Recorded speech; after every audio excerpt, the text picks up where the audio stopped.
निज जीवन को बाजी लगाई बुलडोजर साहाय्य 9 जन को बंचाई रियल हीरो पलटिछंती सुभान खान।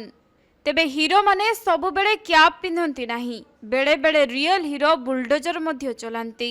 एहार ज्वलंत उदाहरण बन्या जोगु आउटुपाउटु हेउथुबा तेलंगाना रे देखिबाको मिलिछि।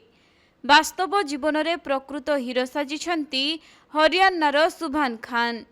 से निज जीवन को विपदरे पकाई भयंकर बन्या बेले गोटे ब्रिज उपरे फसी रहिथिबा 9 जन को बंचाई देइछंती।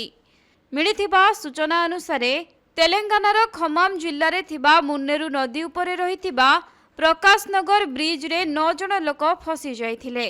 आउ सेमाने ब्रिज उपरे रहिथिबा बेले चारिआडे केवल बन्या पानी प्रवाहित हेउथिला। तेणु सेमाने उद्धार पई आकुल निवेदन करिथिले। एपरिकी 9 जन लोक गोटे वीडियो रेकर्ड करी राज्य सरकार को उद्धार पई निवेदन करिथिले।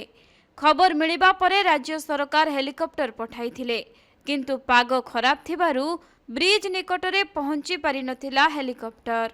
आउ समय बीतिबा सह नदीर जलस्तर मध्य वृद्धि पाइबा आरंभ होइथिला।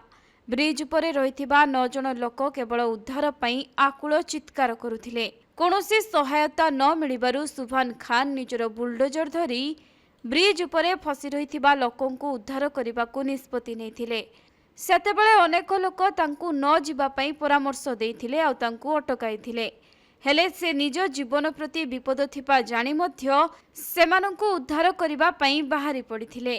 काहेकिना खान कहिथिले जे जदि मु मरि जिबि ताहाले गोटिए जीवन जीव, किंतु मु जदि सेठारु सुरक्षित फेरी पारिबि ताहाले मो सहित 9 जनक जीवन बंची पारिबो। एतिकी कथा कहिबा परे से निजे बुलडोजर चलाई पानी रे बुड़ी रहिथिबा ब्रिज उपरकु जाइथिले एवं सेठारे जीवन मरण सह संघर्ष करुथिबा 9 जनकु निज बुलडोजर रे बसाई सुरक्षित भावे बाहरकु आनी उद्धार करिसंती। आउ एही साहसिकता पदक्षेप सुभान खान को राताराती लोकप्रिय करि दैछि।